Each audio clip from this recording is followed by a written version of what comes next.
شوال کا چاند نظر آ گیا، ملک بھر میں کل عید الفطر ہوگی۔ ملک میں شوال کا چاند نظر آ گیا جس کے بعد کل عید الفطر منائی جائے گی۔ رویت ہلال کمیٹی کا اجلاس وزارت مذہبی امور کے مرکزی دفتر کو کوثر بلاد میں ہوا، جس کی صدارت چیئرمین کمیٹی مولانا عبدالخبیر آزاد نے کی۔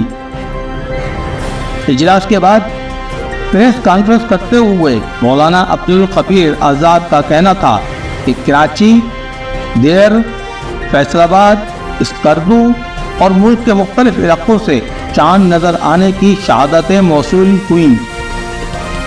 انہوں نے اعلان کیا کہ اتفاق رائے سے فیصلہ کیا گیا کہ شوال مکرم 1445 ہجری 10 اپریل بروز بدھ کو ہوگی۔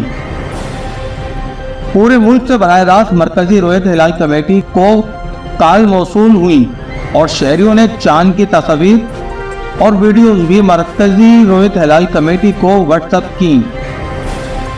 دوسری جانب محکمہ موسمیات نے ملک میں چاند نظر آنے کا امکان ظاہر کیا تھا۔